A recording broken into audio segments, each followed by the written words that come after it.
저희 시간 돼서 강연 시작하도록 하겠습니다. 안녕하세요. 저는 오늘 진행을 맡은 총학생회 세솔의 협력진로 부국장 김지후라고 합니다. 네, 감사합니다. 네, 먼저 오늘 저희 총학생회와 학생처 스튜던트 석세스 센터에서 공동 주관한 선배들의 성공 스토리 진로 강연에 참석해 주신 모든 분들께 감사의 말씀 드리겠습니다. 그리고 특히 본 강연을 진행하는 데 큰 도움을 주신 학생처장님도 오늘 자리해 주셨는데요. 한번 일어나셔서 얼굴 보여주시면 감사하겠습니다. 네, 박수 부탁드립니다.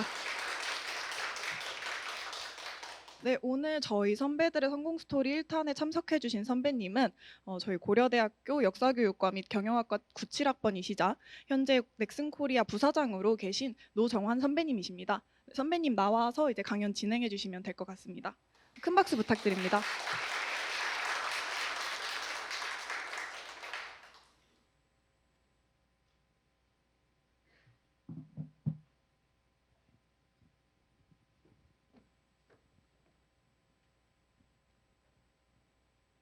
네, 안녕하세요. 네, 저는 고려대학교 역사교육과 97학번으로 입학했고요. 그래서 중간에 이중전공으로 경영학과 같이 해서 지금 역사교육과 경영학과 졸업한 97학번 노정환이라고 합니다. 지금은 넥슨코리아라고 하는 온라인 게임 회사에서 근무하고 있고요.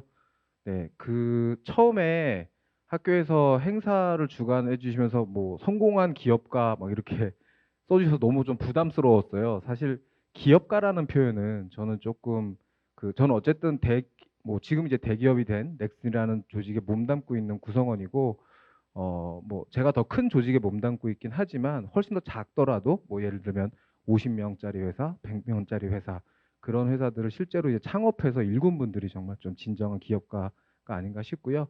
오늘 제가 여기 참석하신 학우분들께 좀 말씀드릴 만한 내용들은 회사를 오랫동안 이제 다니면서 제가 좀 느꼈던 것들, 그다음에 저희 회사에 대한 소개, 뭐 이런 것들 좀 중심으로 말씀드리려고 합니다. 그 옆에 있는 이미지가 듀랑고라고 하는 저희 회사에서 출시했던 모바일 게임의 스크린샷인데요.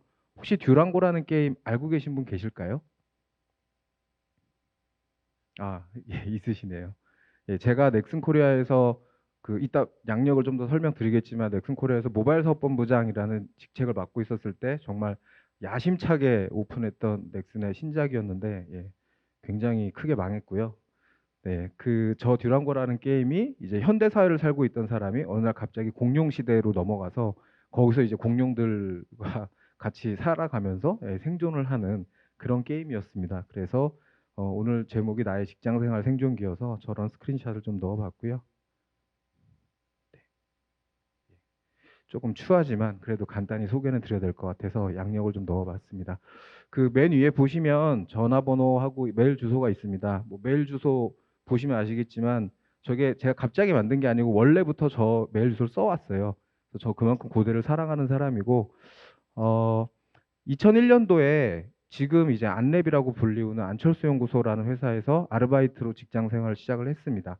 그때 저의 목표는 군대를 안 가는 거였고요. 그래서 병역특례라는 이제 군 복무를 대체할 수 있는 제도가 있어서 안철수 연구소라는 곳에 가서 마침 거기서 이제 병역특례를 할 수 있는 기회가 있어서 아르바이트로 일을 하고 있었는데 혹시 여기서 이제 병역특례 제도에 대해서 알고 계신 분도 있으실지 모르겠는데 산업기능요원이랑 전문연구요원이라는 제도가 있습니다. 그래서 산업기능요원은 학사 과정에 있는 학생이 갈 수 있는 회사고 전문연구요원은 이제 석사 과정에 있는 학생이 갈 수 있는 병역특례 제도인데 제가 기다리던 사이에 안철수 연구소가 바뀌었습니다. 그러니까 학사병특에서 석사병특으로. 그래서 짤없이 군대를 끌려가게 된 거죠.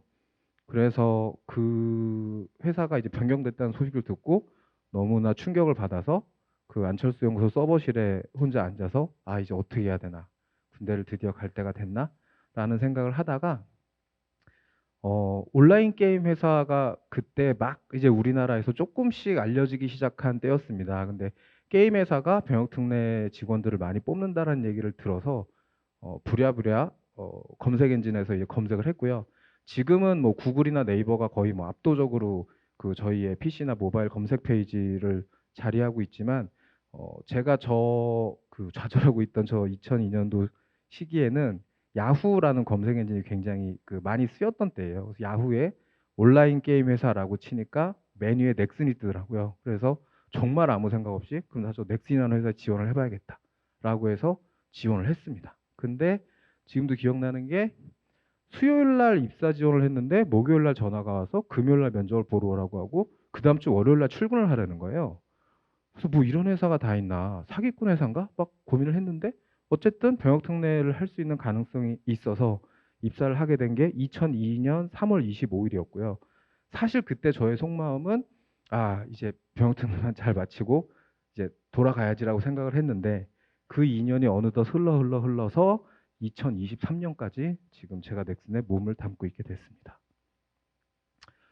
네, 어떻게 보면은 이 부분이 제일 중요할 것 같은데요. 제가 오늘 여기 계신 학우님들께 전하고 싶은 얘기는 사실 뭐 여기 사실 계신 분들 너무 다 훌륭하신 분들이고 아마 앞으로 뭐 굉장히 좋은 대기업 또는 공공기관 아니면 뭐 학계 여러 곳으로 이제 사회생활을 하러 가실 텐데 전통적인 대기업이나 공공기관에 비해서는 아무래도 IT 업계에 대한 정보가 조금 더 적으실 것 같고요. 그 중에서도 게임과 같은 컨텐츠 산업에 종사하는 선배들은 더더욱이나 적기 때문에 좀 이런 회사들에 대한 정보가 제한적일 거라고 생각을 했습니다. 그리고 IT 업계나 게임 회사에 관심이 없으신 학우님들께도 좀 이런 회사가 있다라는 것들을 좀 말씀드리고 또 저의 사회생활 경험은 이랬다라는 것들을 소개하고 싶어서 오늘은 넥슨이라는 회사 그리고 온라인 게임 산업에 대해서 좀 정보를 드리는 걸 목표로 하고 있고요. 또 이거는 20년 동안 정말 IT 업계에서 일하면서 좀 절실히 느낀 건데 굉장히 많은 스타트업들이 있죠. 특히나 이제 시대가 변모하면서 최근에 이제 더 많은 스타트업들이 굉장히 많이 생기고 있는데 많이들 만나보면 서울대나 연대생 출신이 엄청나게 많습니다. 특히 뭐 연대 출신 스타트업 창업가들 뭐 굉장히 많고요. 성공하고 실패하고를 떠나서 일단 트라이하는 횟수가 굉장히 많아요. 근데 상대적으로 조금 고대생들은 직업 선택에 좀 보수적인 가치관이 좀 있는 것 같아요. 좀 전통적으로 이름 있는 회사들, 이름 있는 직업군, 좀 그런 거를 많이 선택하시는 것 같아서 저희도 보면은 입사 지원자의 수나 아니면 지원서 내용이나 채용 면접 때 이렇게 보면 상대적으로 좀 고대생분들이 조금 좀 적지 않나 싶은 생각을 많이 해왔습니다. 그래서 이번 기회를 통해서 좀 IT 쪽 그리고 뭐 넥슨과 같은 게임 회사에도 고대 출신 인력분들이 좀 많이 참여해 주셨으면 하는 바람에 오늘 좀 말씀을 드리게 됐고요.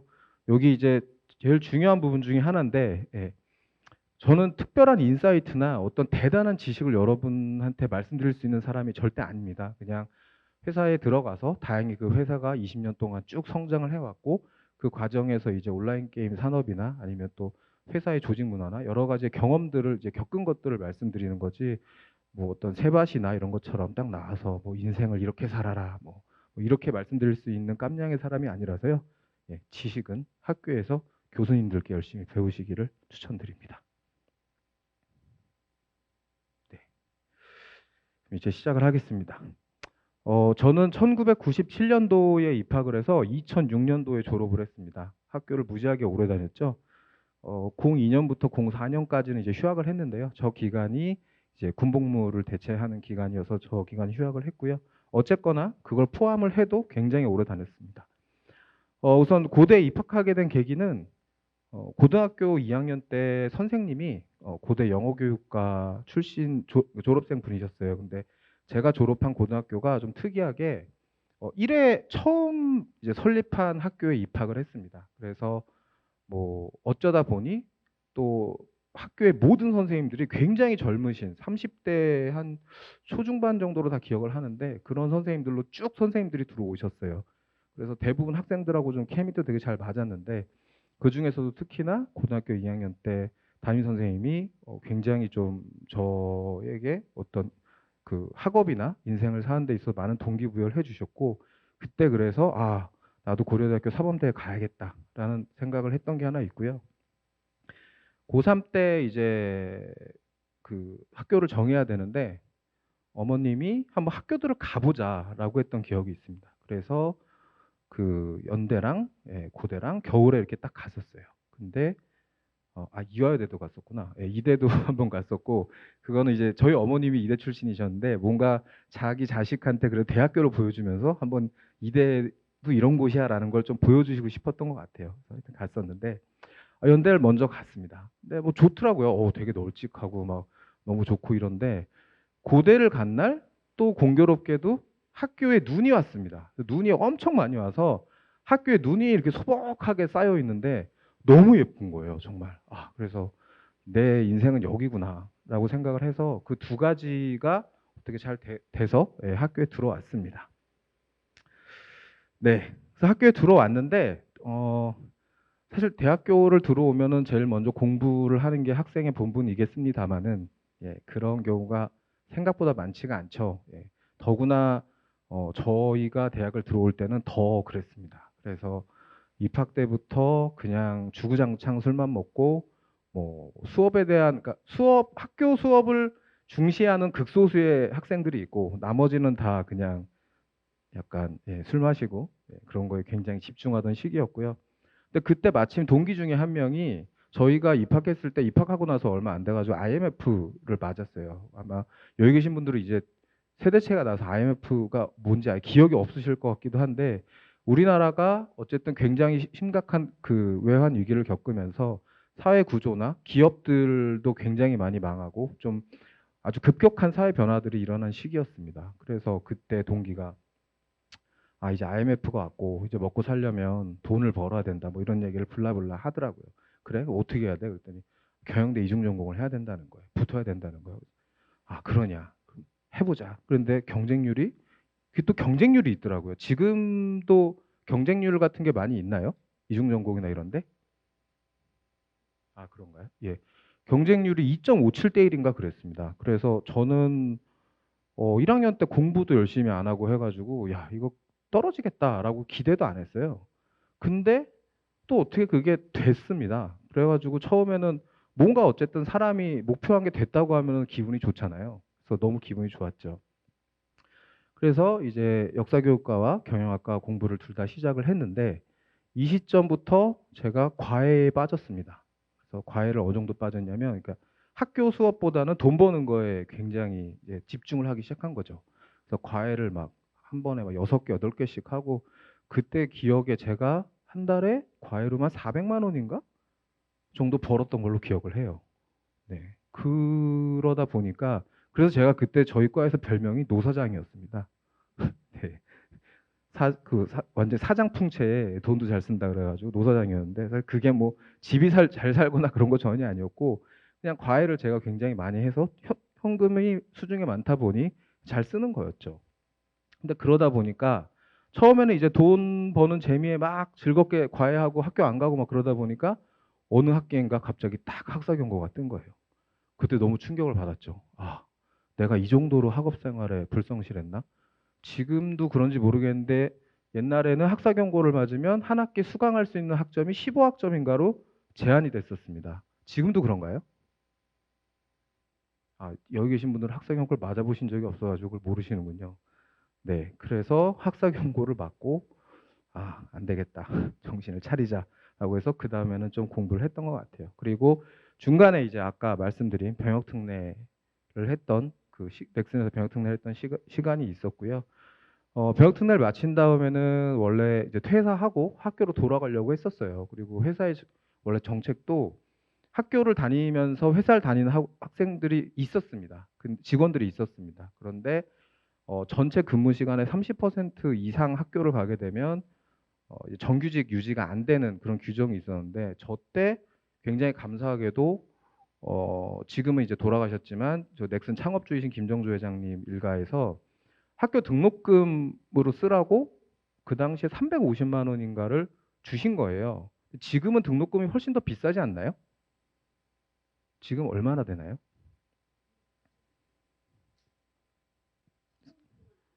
그래요? 생각보다 안 올랐네요. 그래서 350만 원을 주셔서 뭔가 되게 감사하더라고요. 그리고 30% 이상 그 근무 시간이 빠지면 정규직 유지도 안 되는데 그것도 배려를 해주셔서 졸업할 때까지 학교를 다니면서 회사도 다니면서 여러 가지 배려를 받고 졸업을 했습니다. 그래서 그때 사실 그때까지만 해도 넥슨은 뭐 굉장히 작은 회사였고요. 뭐 그게 일상생활에서 저희가 뭐 사람들 만났을 때 회사가 어디 다녀요? 넥슨 다닙니다. 그러면은 잘 모를 때였어요. 예. 그랬는데 어쨌든 뭐 10년 만에 졸업을 하게 됐고, 예.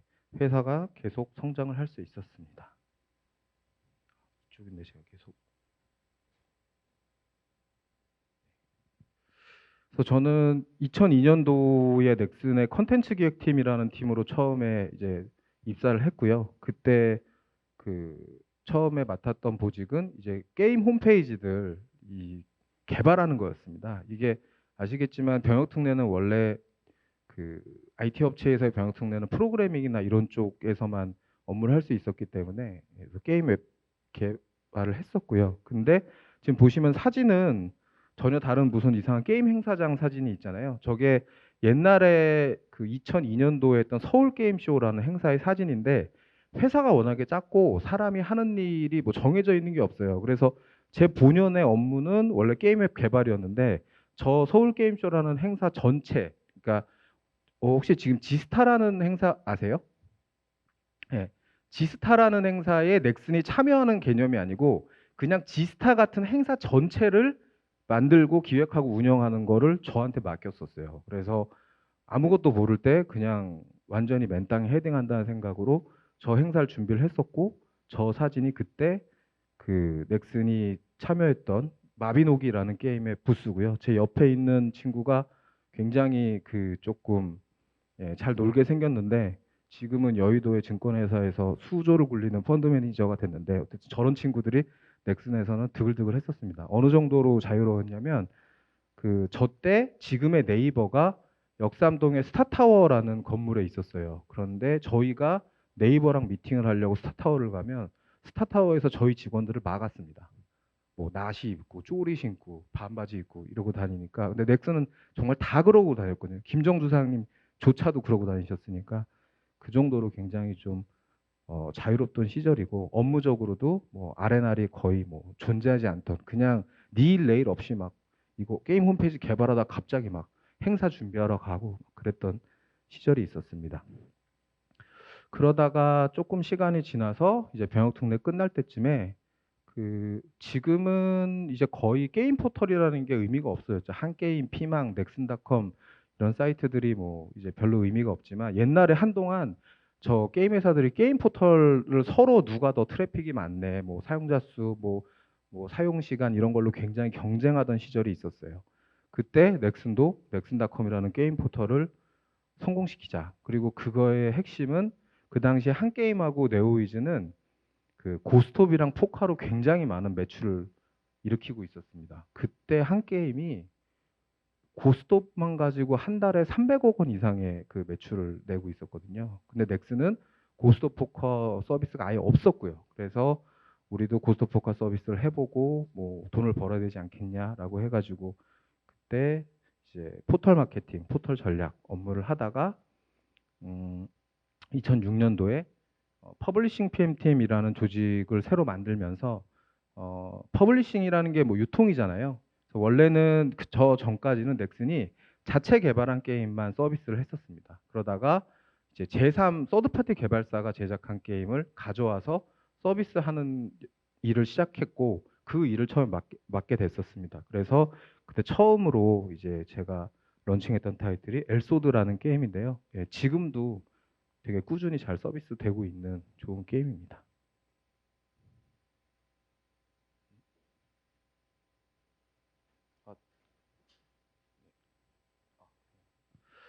네, 그러다가 2010년도부터는 이제 기존까지는 어떻게 보면 실무자 역할로 회사를 다녔다라고 한다면, 이제 2010년도부터는 관리자의 역할로 회사에서 일을 하기 시작했습니다. 그래서 넥슨 코리아 사업전략실이라는 조직에서 이제 게임 소싱이라는 거는 다른 서드파티 개발사들이 만든 게임을 저희가 이제 유통하는 퍼블리싱 하기 위해서 이제 어떤 게임들을 가져올지, 뭐 투자를 할지 아니면 그냥 게임만 가져올지 뭐 이런 것들을 이제 하는 업무인데요. 게임 소싱과 퍼블리싱을 했었고요. 뭐 중요한 건 아닌데 그 전까지는 넥슨이었다가 이때부터 넥슨 코리아라고 쓴 거는 넥슨이 그 본사를 일본에 만들어서 일본에 상장을 한 좀 독특한 구조를 가지고 있습니다. 그래서 일본 넥슨을 넥슨 재팬이 아니라 넥슨 본사로 불리게 하기 위해서 이때부터 원래 넥슨 본사였던 넥슨을 넥슨 코리아로 부르기 시작했어요.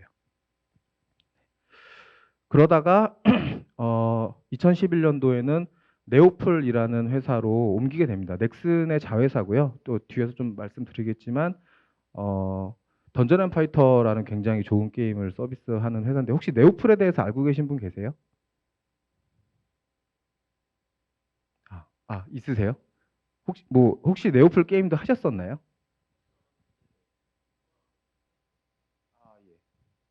예, 맞습니다. 던전 앤 파이터랑 사이퍼즈를 개발하고 있는 회사고요. 2008년도에 넥슨이 저 네오플을 3,800억 정도를 주고 인수를 하게 됐습니다. 그래서 네오플로 넘어가서 던전 앤 파이터와 사이퍼즈 게임의 어떤 사업 총괄을 했었고요. 그래서 던전 앤 파이터 같은 경우는 매년 던파 페스티벌이라고 하는 유저 대상 굉장히 큰 행사를 하는데 고려대학교 화정체육관에서도 한 3년 정도 그 행사를 했던 기억도 있습니다. 네, 그러다가 저 네오플 조종실과 넥슨 코리아 모바일 사업본부 사이에 어떤 이벤트가 있었냐면 네오플이 원래 강남구 역삼동에 있었는데 2014년 12월에 전 직원이 한꺼번에 제주도로 내려가게 됩니다. 그래서 직원들과 함께 제주도로 내려가서 1년 정도 근무를 하다가 이제 본사에서 다시 이제 모바일 사업 쪽을 맡아라라고 해서 올라와서 모바일 사업을 총괄했었고요. 네, 그러다가 다시 좀 복잡하죠. 2018년 2월에 다시 네오플로 가게 됩니다. 그래서 이때는 대표이사로 발령이 나서 2018년 2월에 제주도로 내려가서 작년 연말까지 이제 근무를 했었습니다. 조금 전에 말씀 주셨지만 네오플은 던전 앤 파이터 그리고 던전 앤 파이터 모바일 그리고 사이퍼즈라는 게임을 서비스하는 개발사고요. 국내 최초로 국내 게임사 중에 최초로 영업이익률이 2018년에 1조를 돌파한 회사입니다. 뭐 여러분 알고 계신 뭐 인스토프트, 넷마블 뭐 다양한 회사들이 있지만 국내 회사 중에 네오플이 제일 처음이었고요. 그 해에 매출을 1조 1,495억, 그다음에 영업이익률을 1조 635억 정도 기록을 해서 영업이익률이 92.5%라는 사실 그 우리 일반적인 기업에는 존재하지 않는 영업이익률을 기록하게 됩니다. 그리고 그 국내 게임 업계 저 되게 왜 써놨나 싶으실 텐데요. 놀랍게도 지금까지 국내 게임 업계 전체에서 정년 퇴직을 하신 분이 한 분도 없으셨어요. 근데 2년 전에 처음으로 네오플에서 국내 게임 업계 최초로 정년 퇴직자가 나온 사례가 있었습니다. 그리고 네오플은 현재 제주도에 본사를 두고 있고 서울에도 지사가 있습니다. 직원은 한 1,100명 정도 재직 중이고요. 저기서 너무 즐거운 기억을 가지고 근무했던 기억을 지금도 가지고 있습니다. 참고로 뭐 좀 너무 지리하게 제 얘기를 했는데 지금 넥슨 코리아의 대표이사인 이정원 대표님도 옛날에는 이랬어요. 네, 저게 뭐냐면 카트라이더 가방하고 카트라이더 모자가 처음 출시가 됐을 때 저거 모델 하려고 저렇게 입고 있었던 사례가 있었는데요. 좀 재밌으시라고 갖고 왔는데 정말 너무 엄숙하네요. 죄송합니다. 네, 넥슨이라는 회사에 대해서 조금 설명을 드리겠습니다. 넥슨은 1994년도에 설립된 온라인 게임 개발사이자 퍼블리셔고요. 알고 계신 분도 계시겠지만 현재 이제 얼마 전에 돌아가신 고 김정주 회장님이 창업주이십니다. 작년 매출은 약 3조 4천억이고요. 영업이익과 순이익은 약 1조 정도 조금 안 되게 달성을 했습니다. 그리고 본사인 넥슨재팬이 동경증권거래소에 상장이 되어 있고요. 현재 시가총액은 한 25조 7천억 정도가 되는 회사입니다. 네, 회사의 지배 구조는 뭐 개인의 레벨까지는 잘 모르셔도 되고요. 넥슨 코리아라고 되어 있는 이게 현재 우리가 알고 있는 일반적인 넥슨이고요. 서류상으로 뭐 저기도 직원들이 몇백 명 있긴 하지만 일본에 있는 넥슨 일본 법인이 본사로 되어 있고 그 위를 제주도에 있는 NXC라고 하는 지주회사 저게 이제 오너 일가가 그 대주주로 있는 회사가 지배를 하고 있습니다. 그리고 그 밑에는 이제 뭐 네오플 또 넥슨 GT 뭐 이런 자회사들이 붙어 있고요. 넥슨이라는 회사의 특징을 조금 말씀을 드리면 되게 신기했던 기억이 있어요. 2000년대 초반에 MBTI 검사를 전 직원을 했었어요. 근데 요새는 MBTI 검사가 요새는 혈액형 안 물어보잖아요. 뭐 MBTI가 뭐니 이제 이렇게 물어보는 게 되게 일상적인데 저 때만 해도 MBTI라는 거 굉장히 특수한 검사였습니다. 근데 200명일 때 저 MBTI 검사를 했더니 모든 유형이 다 나온 거예요. 근데 그때 그 MBTI 검사했던 분이 되게 신기하다 그랬어요. 이게 일반적인 기업에서 절대 유형이 다 나오지 않는답니다. 그러면서 그때 얘기했던 게 삼성이나 현대처럼 몇만 명 되는 데들 세네 가지로 다 들어온다. 아니 어떻게 그럴 수 있냐 그랬더니 그런 사람만 뽑아서 라고 하더라고요. 실제로 지금 그쪽에 몸담고 있는 그 후배나 선배님도 똑같은 얘기하는 게 면접 볼 때 딱 앉으면 뭐 면접관이 5명이다. 그러면 누굴 뽑을지 누굴 안 뽑을지가 그냥 눈에 보인대요. 그만큼 굉장히 획일화된 기준을 가지고 있고 그 기준에 맞는 사람들을 채용하는 게 그 당시 일반적인 대기업의 분위기였다고 하면 넥슨은 불과 200명밖에 안 될 때도 모든 유형의 그 결과가 다 나올 정도로 굉장히 좀 다양한 사람들이 자유분방하게 일하는 회사였고요. 20년 동안 회사가 역성장을 거의 경험하지 않은 게 또 굉장히 특징입니다. 게임이라는 산업이 기본적으로 굉장히 흥행 산업이기 때문에 부침이 심하거든요. 대부분의 게임 회사들이 잘 될 때 엄청 잘 되고 안 될 때 엄청 안 되고, 그래서 안 될 때는 또 구조조정 심하게 하다가 잘 될 때는 또 사람 엄청나게 뽑고 좀 이런 사이클을 겪어온 반면에 넥슨은 20년 넘게 거의 꾸준히 우상향을 지속한 되게 독특한 케이스이긴 합니다. 그래서 뭐 그러다 보니까 또 반대급부로는 우리는 매년 성장해야 된다라는 압박감을 가지고 있다 보니까 매년 그럼 우리의 새해 키워드는 뭐냐? 위기다. 내년은 뭐냐? 위기다. 그 다음은 또 뭐냐? 20년 동안 계속 위기, 위기, 위기 이러면서 살아오긴 해서 지금 직원들 사이에 약간 냉소가 경영진에 대한 냉소가 있긴 합니다. 어차피 아무리 잘 돼도 내년은 또 위기다라고 할 거란 냉소가 있긴 하고요. 초창기에는 바람의 나라, 어둠의 전설, 아스가르드, 뭐 퀴즈 같은 오리지널 신작들을 많이 개발했었는데 2000년대 중반 이후로는 주로 이제 M&A를 통해서 인수한 게임들에 넥슨의 라이브 개발 조직에 역량을 투입해서 성과를 좀 극대화하는 전략을 추구를 했었습니다. 그래서 메이플 스토리의 개발사였던 위젯, 그다음에 던전 앤 파이터 개발사인 네오플, 그리고 서든 어택의 개발사인 게임하이, 그리고 히트라는 게임을 개발했던 넷게임즈, 뭐 영웅의 군단이라는 게임을 개발했던 엔도우즈, 그리고 또 조이시티라는 회사, 뭐 다양한 회사들을 계속 인수합병하면서 그 인수한 조직에 이제 내부의 라이브 개발 인력을 부어서 게임의 성과를 좀 성장시키는 그런 형태의 전략을 꾸준히 지금까지 취해오고 있고요. 이것도 게임 회사 치고는 굉장히 독특한 부분인데 회사 규모에 비해서 다른 산업으로의 확장을 굉장히 지향하는 편입니다. 지금 뭐 NC소프트 야구단도 있고 넷마블은 뭐 정수기 회사도 샀고 되게 게임 회사들이 약간 게임으로 돈을 많이 번 다음에 그 많이 번 돈을 다른 산업에 투자하려는 경향이 있어요. 근데 넥슨은 그러지 않고 여전히 그 게임에만 집중적으로 투자를 하고 있고 전사 매출 대부분이 또한 여전히 게임에서만 거의 발생을 하고 있습니다. 네. 그래서 지금부터는 저희 게임들 설명을 조금 드리려고 하는데요. 뭐 생각하시는 방향들의 내용이실까요? 어떠실까요? 오늘 들어오실 때 어떤 내용들을 혹시 기대하고 들어오셨을까요? 아까 그 네오플 알고 계셨다는 분, 네.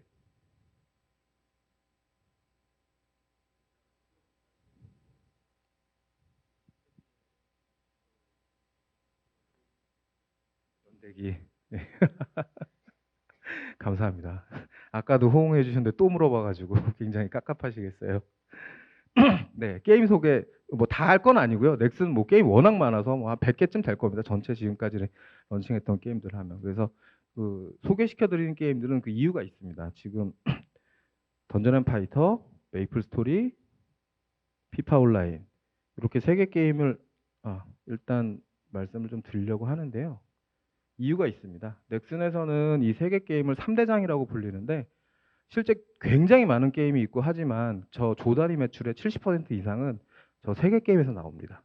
던전 앤 파이터라는 게임은 사실 이제 한국에서는 굉장히 오래됐고 여기 계신 분들 중에서도 아마 남하구 분들은 해보신 적이 있거나 아니면은 꽤 열심히 한 적이 있으신 분도 있으실 것 같아요. 네. 근데 2008년도에 네오플이라는 개발사를 인수하면서 넥슨이 성과를 훨씬 더 키워내는 회사고요. 넥슨에서 가장 돈을 잘 버는 게임입니다. 지금 2008년도 6월에 중국에 출시를 한 이후로 중국에서 뭐 굉장히 많은 매출을 내왔고, 그래서 현재까지 저 게임 하나로 약 21조 원의 매출을 기록을 하고 있습니다. 그리고 작년에 한국의 던전 앤 파이터를 기반으로 한 모바일 게임을 출시를 했고요. 저것 또한 또 성공적으로 시장에 출시해서 지금 한국에서 굉장히 많은 성과를 거두고 있고, 중국에 출시를 하면 지금 던전 앤 파이터 같은 경우는 한국에서도 잘 되고 있지만 중국에서 훨씬 더 큰 실적을 기록하고 있기 때문에 저 모바일 게임이 중국에 출시하면 이제 또 한 번의 큰 퀀텀 점프를 만들어줄 수 있지 않을까 기대를 하고 있습니다. 메이플 스토리는 아마 여하구 분들께서도 좀 알고 계실 것 같습니다. 메이플 스토리는 던전 앤 파이터만큼 뭐 특정 지역에서 엄청나게 매출을 많이 발생하고 있는 게임은 아니지만 메이플 스토리의 장점은 거의 전 세계 모든 지역에서 흥행을 하고 있다라는 장점을 가지고 있어요. 그래서 한국에서 지금은 이제 지금의 저연령 학생들은 이제 국민 게임이라고 하면 뭐 발로란트나 뭐 다른 게임들을 하고 있기 때문에 지금은 이제 국민 게임이라고 하기 좀 어렵지만, 예, 그래도 여전히 굉장히 많은 사용자분들께서 즐기고 계시고, 이 또한 2004년도에 위젯이라는 개발사를 인수를 해서 넥슨 라이브 역량으로 성장시킨 게임입니다.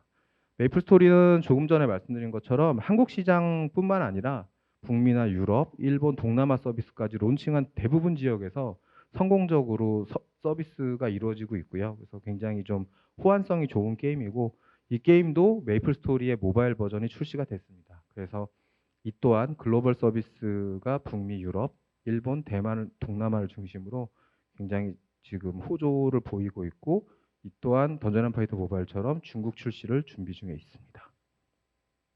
네, 그리고 혹시 여기 앉아 계신 분들 중에 피파 온라인 하시는 분 계실까요? 한번 손 들어 보시겠어요? 네. 가장 그래도 여기 계신 분들 중에 많은 분들이 하시는 게임일 거라고 생각해서 한번 여쭤봤었습니다. 예, 피파 온라인은 EA 일렉트로닉 아츠라는 회사의 한국 개발 스튜디오인 EA 코리아 스튜디오에서 개발한 타이틀인데요. 여러분이 알고 계시는 피파 패키지 게임의 온라인 버전이죠. 근데 뭐 얘는 저희가 직접 개발한 게임은 아니고 이제 EA가 개발한 게임을 저희가 퍼블리싱을 하고 있어서 전 세계 모든 지역의 서비스 권한을 넥슨이 가지고 있지는 않습니다. 그렇지만 어, 뭐 넥슨이 한국이나 일본 뭐 이런 지역의 그 판권을 가지고 있는데 국내 한정적으로 흥행을 하고 있는 타이틀이에요. 근데 놀라운 거는 국내 한정 흥행작인데 다른 타이틀이 전 세계에서 흥행하는 것만큼 돈을 잘 벌고 있습니다. 네, 그래서 거의 독보적인 매출 성과와 유저 지표를 기록하고 있고요. 정말 한국에서 서비스하는 게임이 이 정도로 돈을 벌 수 있나? 뭐 돈을 버는 게 여기 계신 분들한테 좋게 들리실지 잘 모르겠지만 저희가 피파 온라인을 하시는 분들은 아시겠지만 리니지 같이 돈을 버는 게 아니거든요. 뭐 굉장히 소수의 유저분들한테 엄청나게 큰 과금을 요구하고 이런 게 아님에도 불구하고 굉장히 많은 수의 유저분들이 정말 즐겁게 그거 즐기고 계신 게임입니다. 이 또한 모바일 버전 출시해서 지금 굉장히 잘 되고 있고, 단순히 게임 개발사가 만든 게임을 그냥 서비스하는 거에 그치지 않고 이 피파 같은 경우는 넥슨이 인텔리전스 랩스라는 데이터 분석이나 AI 알고리즘을 연구하는 조직이 있습니다. 여기 이제 거의 한 600명 정도 인원이 될 텐데 저 인원들이 뭐 다 붙어 있는 건 아니지만 굉장히 타이트하게 붙어서 게임 개발 외적인 서비스 영역에서도 이 서비스를 고도화하는 데 있어서 굉장히 많은 일들을 하고 있습니다. 네. 그 외에도 지금은 이제 서비스를 종료했지만 아마 어렸을 때 한 번쯤은 해보셨을 거라고 생각하는 크레이지 아케이드 B&B, 그리고 카트라이더, 그리고 넥슨의 최초 온라인 게임이자 세계 최초의 그래픽 온라인 게임인 바람의 나라. 이것도 잊혀져가는 게임이었지만 바람의 나라 연이라는 모바일 게임이 2년 전에 나와서 생각보다 굉장히 크게 흥행을 해서 저희도 놀랐어요. 그래서 아, 역시 그 오래된 IP의 힘이라는 게 진짜 우리가 생각하는 거 이상이구나라는 걸 다시 한번 느낄 수 있었고요. 네, 그리고 여하구 분들 중에 아마 관심 있게 즐기셨던 게임일 것 같은데 마비노기라는 게임이 있습니다. 그리고 이 마비노기도 그 마비노기의 모바일 버전을 지금 개발 중에 있고요. 그리고 2010년도에 게임아이라는 개발사를 인수해서 서너어택이라는 게임을 가져왔고, 이 게임도 저희가 가져올 때 대비 지금 훨씬 더 많은 유저 지표와 여러 가지 뭐 매출과 여러 가지 성과들을 내고 있습니다. 그리고 마비노기의 그 파생작인 마비노기 영웅전이라는 타이틀도 있고요.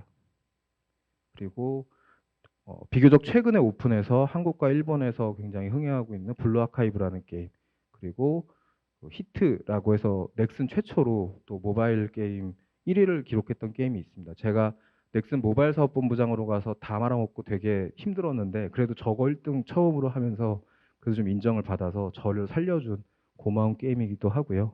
네, 그렇습니다.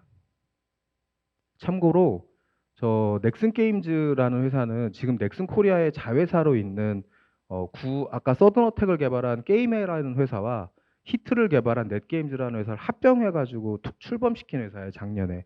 근데 이 넥슨 게임즈의 박용현 대표님도 고대 출신입니다. 70년생이시고 전기공학과 출신이시고요.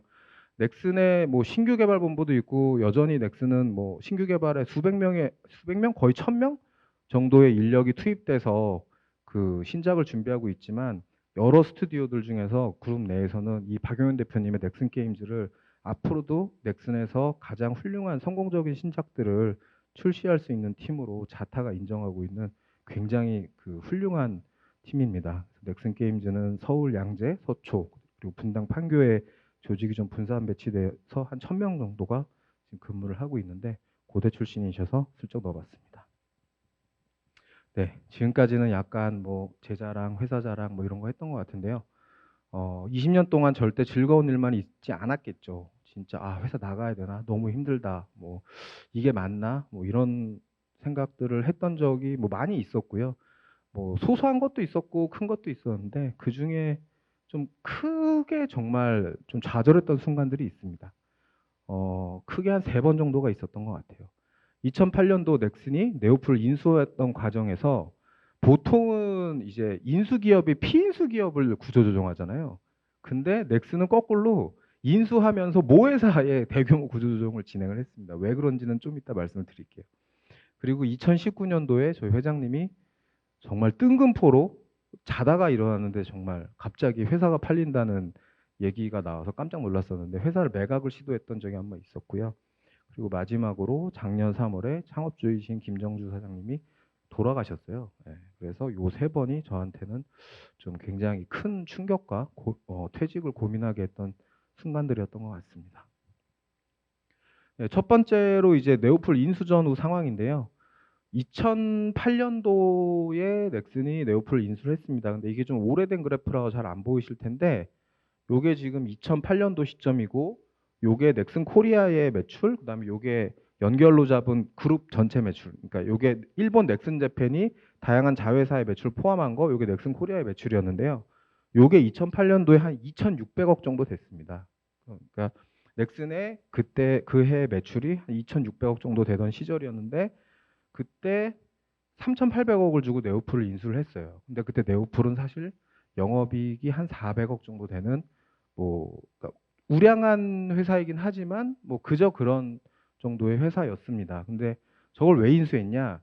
정말 어떻게 보면은 이런 것들이 오너의 해안인 것 같은데 던전 앤 파이터가 2008년 6월에 중국에 런칭을 했어요. 그리고 어떤 지표들이 빠르게 런칭하자마자 대박 난 게 아닌데 지표가 올라오는 걸 보면서 여기가 더 잘 될 것 같다. 이걸 인수해야겠다. 라고 해서 완전히 회사가 가지고 있는 현금을 넘어서는 수준의 풀베팅을 한 거죠.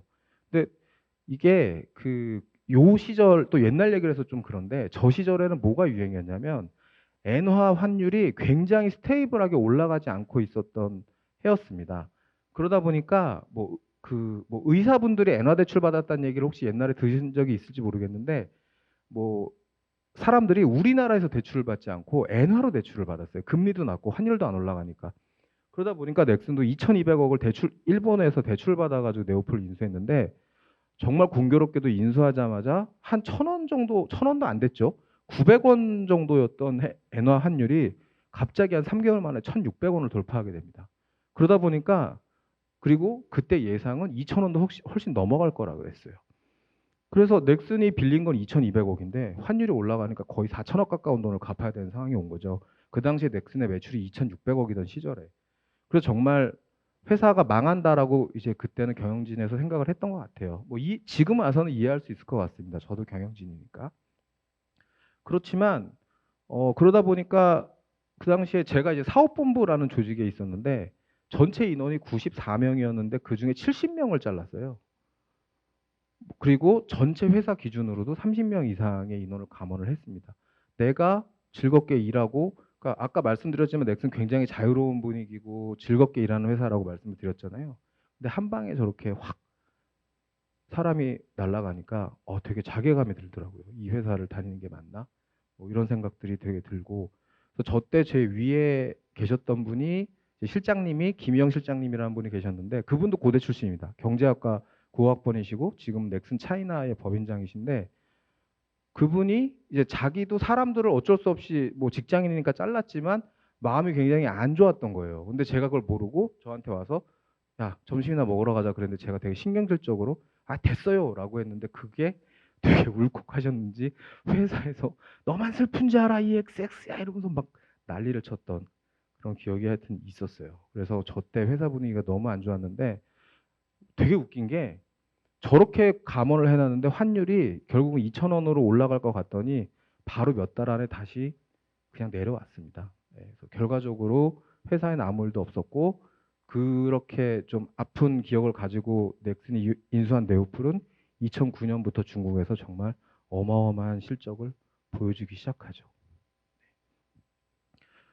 두 번째 시기는 2019년도였습니다. 넥슨 매각에 대해서 기사를 혹시 보셨던 분이 계실까요? 이 기사를 보셨거나 아니면 얘기를 좀 들어보신 분이 혹시 계세요? 조금 있으시네요. 네. 사실 어떻게 보면 예상할 수도 있었습니다. 2010년 넘어오면서 PC 온라인 게임이 이제 모바일 환경으로 급속히 변화하고 있었잖아요. 뭐 잘 아시겠지만 넷마블 같은 경우는 거의 모바일 게임이 100%인 회사고 모바일 시대를 맞아서 넷마블 같은 경우는 굉장히 빠른 속도로 성장을 했죠. 근데 넥슨은 이게 사람의 관성이라는 게 참 무서운 게 PC 온라인으로 워낙에 돈을 잘 벌고 있으니까 아무리 오너가 모바일이 중요하다라고 해도 조직이 그렇게 안 움직이는 거예요. 심지어 저조차도 정주 사장님이 어느 해인가 그랬어요. 그때 그 로비오의 그 앵그리버드라는 게임이 모바일 게임으로 전 세계에서 인기를 되게 휩쓸고 있던 시대였어요. 그때 자, 앞으로 넥슨은 PC 온라인 게임은 없다라고 생각을 하고 사업을 하라 그랬어요. 근데 그때 전 세계를 휩쓴 그 로비오의 앵그리버드 매출이 얼마였냐? 800억이었거든요. 속으로 장난해? 그랬죠. 근데 결과적으로 제 생각이 틀렸던 거죠. 모바일 시장이 급속도로 커지고 뭐 다행히 뭐 PC 시장이 줄진 않았지만 항상 게임 쪽에서 급성장을 하던 넥슨의 성장에는 급격한 브레이크가 걸리고 넷마블이 리니지 투 레볼루션 그리고 NC가 리니지 M 같은 게임을 출시하면서 넥슨을 매출이나 영업이익에서 영업이익은 넥슨이 잘 냈지만 어쨌든 매출에서 확 앞서기 시작을 합니다. 그리고 반면에 넥슨은 그 출시하는 신작들이 줄줄이 실패를 하고 그러다 보니 결국 전사 매출에서 오래된 던전 앤 파이터, 피파, 메이플에 대한 의존도가 높아지고 있는 거죠. 누가 봐도 회사의 건전성이 안 좋아지는 시기였죠. 그리고 여기에 쐐기를 박은 게 코로나가 터지면서 던전 앤 파이터 중국 서비스가 실적이 하락하기 시작을 했습니다. 뭐 사실은 저거는 코로나뿐만이 아니라 사드 이슈 이런 여러 가지로 이제 중국 내 한국 게임에 대한 규제가 심해진 영향이 되게 크긴 한데 어쨌든 굉장히 이제 안 좋은 사인들이 동시다발적으로 벌어지기 시작을 했고 그러다 보니까 2019년도에 갑자기 회사를 딱 파시겠다고 나온 거죠. 그래서 저때 그 던전 앤 파이터의 중국 퍼블리셔인 텐센트라는 회사가 있는데요. 한국으로 따지면 약간 네이버랑 삼성전자를 합쳐놓은 것 같은 회사가 있습니다. 굉장히 큰 회사인데 그 텐센트 그다음에 뭐 KKR 그리고 MBK 파트너즈라고 하는 사모펀드 그리고 뭐 넷마블, 카카오 이런 회사들이 다 넥슨을 그 매수하겠다고 입찰에 참여했어요. 저 때 사실 제가 자존심이 굉장히 상했습니다. 제가 저 때 이제 네오플 대표로 있을 때인데 지금 같은 자리예요. 그래서 여기 계신 학우분들이 이제 매수자 대표로 오신 분들이에요. 그럼 이 앞에 서가지고 자, 우리 회사 너무 훌륭하고요. 우리 게임 너무 좋으니까 우리 회사를 꼭 사주세요. 이거를 해야 되는 역할이었던 거예요.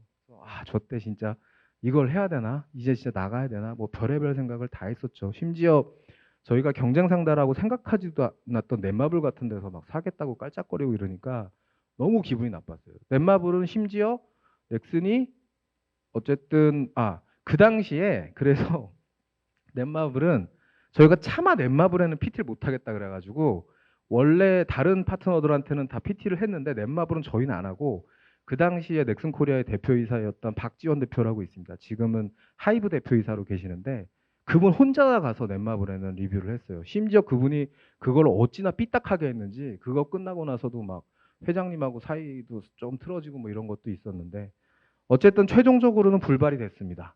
지금 돌이켜 보면 저 불발된 게 매수자들이 다 우리 안 살래라고 해서 불발된 게 아니에요. 그러니까 결국은 매도자 쪽에서 걸었던 조건들이 있는데 그걸 자세히 살펴보면 애당초에 팔 생각이 없었던 거였더라고요. 그러니까 회장님은 회사를 팔려고 했던 게 아니라 내부에다가 이제 강력한 어떤 체질 개선을 요구하는 그런 목적으로 저거를 활용하셨던 게 아닌가라고 좀 생각을 합니다. 예, 어쨌든 저 19년도에 근데 참 신기한 게 그렇게 한번 큰 이벤트가 있고 나니까 2019년도까지 뭐 중국 던파 실적 꼬꾸라지고 2020년까지 안 좋던 실적이 다시 또 반등을 실제로 또 하게 됐습니다. 그래서 넥슨은 뭐 지금은 실적이 더 좋아졌고요. 그런데 이제 작년 3월에 이것도 또 완전히 급작스러운 일이었죠. 갑자기 저희 창업주님께서 돌아가셨어요. 뭐 자세히 아시는 분은 없으시겠지만 나이가 많아서 돌아가신 건 아니고요. 어쨌든 사고로 돌아가시게 돼서 근 30년을 이끌어온 선장이 하루아침에 없어진다라는 게 이게 되게 상실감이 크더라고요. 그러니까 욕하면서도 담는다고 뭔가 그분이 우리를 스트레스 줄 때 우리는 그분을 비난했지만 막상 우리 또한 그분처럼 생각하고 그분처럼 행동하고 있었던 거죠. 그러다 보니까 굉장히 좀 큰 상실감이 있었고, 그 회사는 또 앞으로 어떻게 될 것인가. 이게 그 내부에서는 뭐 그게 그렇게 크게 고려되지 않았는데, 외부적으로는 돌아가시고 나니까 회사 또 파는 거 아니냐, 뭐 이런 얘기도 굉장히 많이 나왔었습니다. 근데 이 시점에 창업주의 부재로 회사가 기울면 안 된다라는 약간 경영진들의 강한 위기의식이 좀 있었어요. 그래서 진짜 열심히 한번 해보자, 입각 물고 해보자라는 공감대가 있었고, 그럼에도 불구하고 저 상실감은 또 좀 어쩔 수 없었던 부분이 있었습니다. 그래서 저 때 이제는 좀 그만 일할 때가 됐나 뭐 그런 생각을 좀 했었고요. 지금 혹시 몇 분 정도 지났죠? 그러면 거의 한 50 몇 분 지난 거네요. 네, 빨리 해야겠네요. 네. 자, 그럼 여기는 빨리 넘어가겠습니다. 그래서 열심히 해서 뭐 그 굉장히 실적을 잘 거뒀다. 이번 1분기. 요게 올해 1분기 5월 12일 날 발표한 저희 1분기 실적인데요. 분기 매출 1조 2천억, 영업이익 5,400억, 뭐 당기 순이익 5천억 해서 전년 대비 매출 36%, 영업이익 46%, 순이익 31%가 늘었고요. 이게 되게 고무적인 거는 코로나19 기간 동안 게임 회사들의 실적들이 다 좋았습니다. 아무래도 이제 외부 활동들을 못 하다 보니까 다 그 뭔가 뭐 메타버스 세계 게임에 굉장히 그 많은 트래픽이 몰렸었는데 이게 엔데믹이 되면서 실적들이 다 많이 빠졌는데 넥슨만 독야청청 저렇게 실적이 많이 상승을 했어요. 그래서 요거는 저 1분기 실적 리포트인데요. 네, 요거는 지나가도록 하겠습니다. 네, 아까 말씀드린 것처럼 이거는 저희 주요 게임들이 어느 지역에서 잘 되느냐에 대한 건데 보시면 그 메이플 스토리가 굉장히 대단하죠. 그러니까 전체 총 매출이 가장 크진 않지만 메이플 스토리의 장점은 저렇게 다양한 지역에서 다 잘 되고 있다라는 게 보이고요. 넥슨은 지금 이거 인원에 대한 건데요. 한국에 한 6,000명, 6,200명 정도 일하고 있고 전체 그룹 전체로는 한 8,000명 좀 안 되게 현재 일을 하고 있습니다. 네. 그래서 긴 시간 좀 떠들다 보니까 시간이 오버가 되는데요.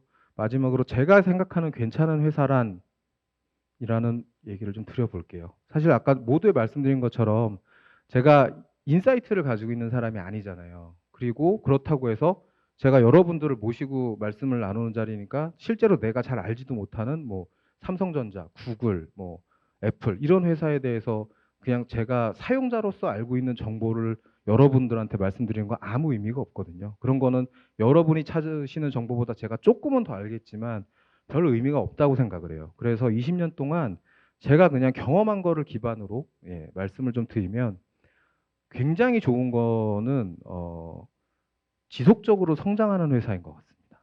회사가 지속적으로 성장을 하면 내가 딱히 엄청 특출나지 않아도 시간이 가면서 자연스럽게 내 역할과 업무 역량이 커지게 됩니다. 예, 그래서 좀 굳이 내가 슈퍼맨이 아니라고 해도 좀 더 좋은 미래를 얻게 될 가능성이 있는 것 같다라고 생각을 하고요.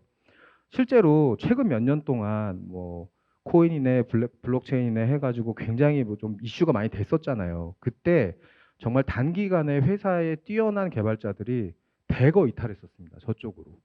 근데 정말 한 1년 만에 지금 다시 다 돌아오고 있어요. 그러니까 잠깐 반짝하는 거는 결국 큰 의미가 없지 않나라는 생각을 하고요. 저 또한 그 2003년도에 웹젠이라는 회사를 한번 가볼까 생각을 했어요. 저 때 뮤라는 게임이 있었는데요. 뭐 지금은 이제 엄청 오래된 게임이지만 넥슨이 갖고 있던 2D 그냥 그 온라인 게임들에 비해서 3D로 된 굉장히 좀 화려한 게임이었거든요. 그리고 저 회사가 상장을 해가지고 그때 굉장히 잘 나가던 회사였고 비슷한 사례로 05년도에는 한 게임과 네오이즈가 이제 그 고스트 오브 포커 서비스를 통해서 굉장히 그 성장하고 있었고 회사 분위기나 이 회사 시설 같은 것도 굉장히 좋았어요. 그래서 아 나도 저런 회사에서 한번 가보고 싶었다라는 일하고 싶다라는 동경이 있었는데 지금 와서 보면 웹젠은 시총 5천억, 두 회사도 나머지 한 9천억 정도밖에 안 되죠. 넥슨 25도 7천억인데. 그래서 어쨌든 성장하는 회사에 몸담고 있었던 게 굉장히 도움이 됐다라는 생각을 하고요. 물론 그 뭐 요새 오래된 회사들은 우리나라는 많지 않지만 외국에는 뭐 180년 이렇게 된 회사들도 많습니다. 그래서 그 정도로 길게 늘어놓고 봤을 때 30년 된 넥슨이 앞으로 70년 동안을 더 성장할 수 있을까? 이거는 사실 미지수예요. 그리고 넥슨도 동아시아 지역에서의 지배력은 굉장히 뛰어난데 북미나 유럽 시장에서는 아직 점유율을 높이지 못하고 있어요. 굉장히 대규모 투자를 하고 있음에도 아직도 실패를 거듭하고 있습니다. 그래서 여전히 과제이기는 합니다. 네. 그래서 제가 생각하는 괜찮은 회사라는 거의 첫 번째는 지속적으로 성장하는 회사. 그리고 두 번째는 한국이 글로벌 시장을 선도할 수 있는 회사면 좋겠다는 생각을 합니다. 이거는 왜 그러냐면 어, 뭐 김정주 회장님이 얘기해 주신 거기도 한데 그러니까 냉정하게 봤을 때 해외 기업들이 먼저 그 선도하고 어떤 우수한 기술이나 좋은 품질의 제품을 만들어낸 쪽에는 저희가 못 따라가요. 그쪽의 인력과 자본과 시장이 한국보다 훨씬 더 경쟁력이 뛰어납니다. 그래서 실리콘밸리의 인재들이 코피 터져가면서 불도저 같이 일하는 분야들은 냉정하게 한국에서 전 따라잡기 힘들다고 생각을 해요. AI 요새 굉장히 화두죠. 전 세계가 지금 AI를 추종하고 있잖아요. 우리나라에도 굉장히 많은 지금 AI 회사들이 나오고 뭐 기존 대기업들도 AI에 투자를 하고 있는데 저는 전 세계적으로 그렇게 큰 경쟁력 못 가질 거라고 생각을 합니다. 반대로 한국이 선도하는 산업들은 능력을 보유하고 있다고 생각을 해요. 과거에는 온라인 게임이 그렇고요. 저는 뭐 제가 모르는 산업에 대해서 함부로 아까 말씀 못 드리겠다고 했지만 뭐 저 분야는 뭐 이런저런 이유로 조금 좀 깊이 들어보다 볼 수 있는 기회가 있었습니다. 근데 저는 현재의 웹툰 산업이 온라인 게임처럼 앞으로 크게 확장할 가능성이 있다고 생각을 해요. 그리고 케이팝도 앞으로 굉장히 유명하다고 생각합니다. 이거 왜 그러냐면 단순히 그냥 잘 되는 거 가져온 게 아니라 한국의 온라인 게임 회사들이 지금은 뭐 중국에 좀 시장을 많이 뺏기고 선도적인 지위를 잃은 것도 있지만 확실히 온라인 게임의 품질과 재미를 담보할 수 있는 그 공정을 익힌 부분이 있거든요. 근데 웹툰이 그런 것 같고요. 우리나라의 아이돌을 만들어내는 그 회사들의 시스템이 그런 것 같아요. 그래서 저런 회사들은 저는 앞으로도 한동안 선도적인 지위를 글로벌 시장에 유지할 수 있을 거라고 생각을 하고요. 그걸 뺏겨도 어느 정도 이상은 충분히 계속 성장해 나갈 수 있을 거라고 생각을 합니다. 근데 이제 다만 반대로 생각하면 그만큼 한국이 글로벌 시장을 선도할 수 있는 산업은 좀 제한된다라는 생각을 좀 가지고 있고요. 당연한 얘기지만 누구나 넥슨을 선호하진 않습니다. 대부분은 뭐 우리가 익히 잘 알고 있는 대기업이나 공기업이나 뭐 여러 공무원이나 이런 직장들을 선호하고요. IT 기업에 관심이 있지만 또 게임은 또 잘 모르시는 분들도 있고요. 그리고 지금은 이제 과거와 달리 게임 산업이 그렇게 급성장하는 시기는 아니기 때문에 그럼 지금 게임 회사에서 일하는 게 의미가 있어? 라는 물음을 가지실 수도 있다고 생각을 합니다. 그리고 관심이 있어도 사실 알려져 있는 여러 대기업들에 비해서는 정보 자체가 좀 많이 부족한 게 사실이기도 하고요. 그래서 만약에 과거에 제가 지금에 있는 회사들을 선택을 한다고 하면 달라진 환경에 따른 다른 선택을 할 것인가, 아니면 그럼에도 불구하고 지속적인 성장이라는 거에 나는 가치 부여를 할 거냐라는 고민이 있을 것 같아요. 근데 좋은 직장에 대한 정의도 변화하고 있다고 생각을 합니다. 과거에는 회사에 개인이 맞추는 시대였어요. 회사가 원하는 인재가 상이 정해져 있고 그거에 개인이 무조건 맞춰야죠. 힘든 게 어딨어. 회사 안 잘리려면 다녀야지. 근데 지금은 정말 많이 달라졌어요. 개인의 니즈에 맞는 회사를 찾는 시대가 됐고 직업 자체도 옛날보다 굉장히 다양해졌죠. 그래서 좀 여기 계신 분들을 포함해서 고대 출신의 스타트업 창업자들도 좀 많아졌으면 하는 바람이고요. 제가 좀 놀랐던 게 오늘 자리 때문에 그 삼성전자 인사팀에 있는 후배 하나한테 삼성전자의 신입사원들의 퇴사율이 어떻게 되냐라고 물어봤는데 2년 내 퇴사율이 거의 40%라고 하더라고요. 깜짝 놀랐어요. 옛날 같은 경우면 삼성전자에 입사했으면 정말 뼈를 묻을 생각으로 일을 했을 것 같은데 지금은 확실히 트렌드가 다르구나라는 생각을 많이 합니다. 네. 그럼에도 불구하고 저는 여전히 게임 산업이 좀 매력적이라고 생각을 합니다. 그 게임이 제공하는 근본적인 재미와 그다음에 사람 간의 그 커뮤니티성은 인간의 근본적 욕구를 좀 충족시키는 면이 분명히 있고 뭐 소프트웨어가 계속 지금 고도화되고 AI가 고도화된다고 해도 그럴수록 저는 결국 인간은 인간 대 인간의 교감을 중요시할 거라고 생각을 해요. 그렇지만 이제 실생활로 돌아오면 현실에 우리는 국가나 인종이나 성별, 언어, 연령, 소득 수준의 현실적 차이가 존재하기 때문에 이런 것들을 극복할 수 있는 환경에서의 커뮤니케이션을 희망할 거라고 생각을 하고요. 그런 면에서 앞으로도 게임은 충분한 수요를 창출해낼 수 있을 거라고 생각을 합니다. 네, 긴 시간 들어주셔서 감사합니다.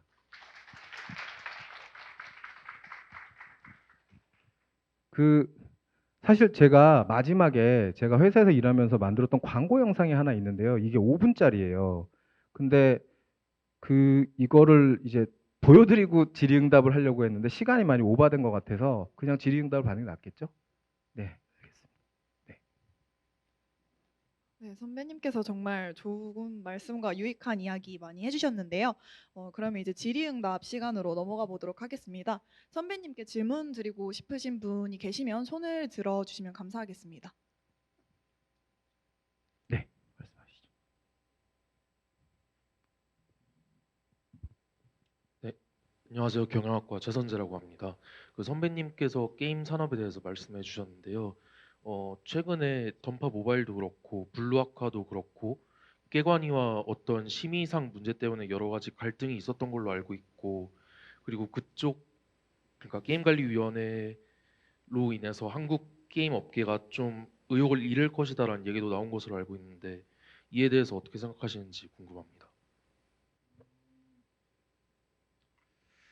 네, 게임을 많이 이렇게 즐겨 하시는 것 같습니다. 질문에 깊이가 있으시네요. 그 게임물관리위원회는 실제로 뭐 이슈가 있었죠. 근데 이렇게만 말씀드리면 좋을 것 같아요. 기본적으로 게임물관리위원회는 게임 회사들이나 게임 타이틀에 대해서 그렇게 비우호적이지가 않습니다. 오히려. 그래서 굉장히 창작의 자유를 보장해 주려고 하는 부분이 있는데 사실은 더 무서운 거는 여론이에요.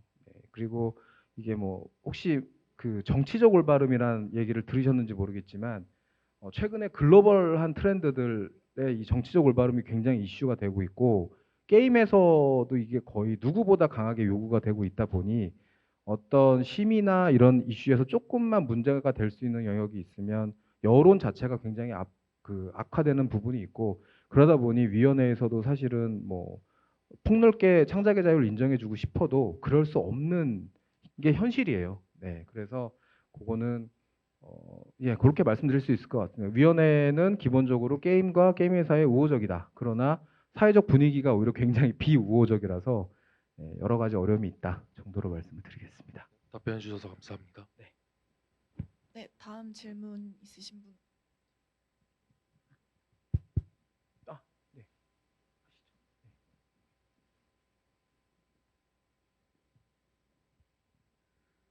안녕하세요. 게임 기획자가 되고 싶어가지고 취업 준비하고 있는 철학과 학생입니다. 그 정년을 마치신 분이 아까 최초로 네오플에서 나왔다고 말씀해 주셨는데, 이 분야가 그 시니어분들이 어떤 일을 하는지에 대해서 좀 덜 알려져 있다고 생각을 하는데요. 좀 나이대가 있으신 분들은 좀 회사에서 어떤 일들을 좀 맡고 계신지 기획 개발 쪽에서, 그리고 회사를 좀 떠나신 분들은 또 어떤 일들을 하고 계시는지 궁금합니다. 예, 굉장히 좋은 질문 해주신 것 같습니다.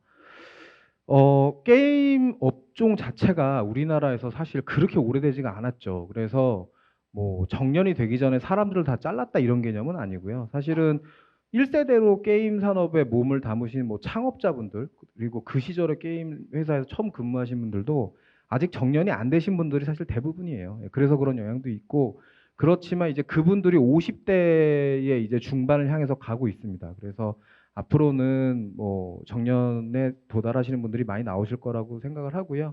어떤 일들을 하시냐라는 거는 사실 테크트리는 명확한 것 같아요. 관리자가 되느냐, 아니면 전문가가 되느냐.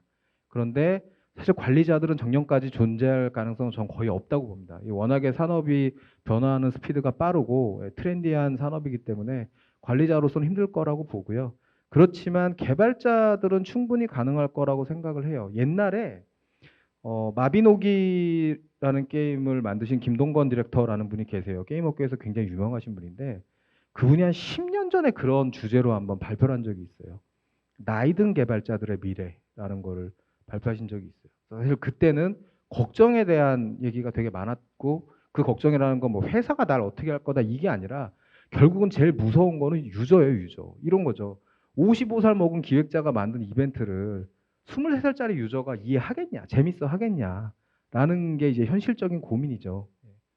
그래서 뭐 그런 부분들이 지금도 당연히 여전히 과제로 남아있긴 하겠습니다만, 게임 회사의 상황을 조금 말씀드리면 어쨌든 40대를 넘어 이제 50대로 넘어가는 실무 뭐 개발자분들, 기획자분들, 디자이너분들 다 이제 많이 나오고 계시고, 이런 것 같습니다. 아무래도 이제 새로운 거에 대한 걸 캐치하는 건 떨어질 수밖에 없어요. 그렇지만 뭐 대신에 이제 옛날에는 개발팀이라고 하면 한 20명 뭐 이랬어요. 15명. 근데 지금은 뭐 200명, 300명 이렇게 되기 때문에 그 한 분이, 그러니까 예전에는 아까 제가 그랬잖아요. 게임 페이지 유지 보수하면서 갑자기 막 게임쇼 막 행사 기획했다고. 이제는 그렇게 안 해도 되거든요.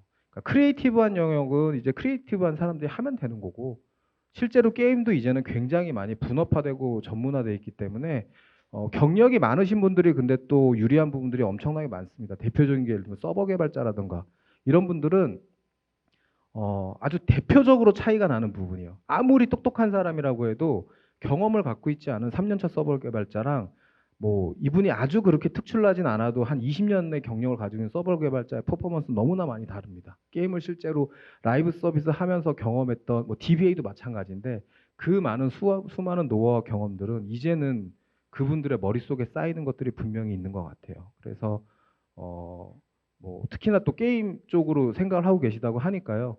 뭐 한 20년 후에 아니다. 20년 후에도 젊으시겠구나. 한 35년 후나 40년 후에 백발을 이렇게 날리면서 게임을 개발하시는 개발자가 되시면 좋겠습니다. 감사합니다. 네. 네, 저희 시간이 조금 지체돼서 다른 질문은 이메일로 받아주시면 정말 감사하겠고요. 죄송합니다. 제가 너무 얘기를 많이 해서. 유익했습니다.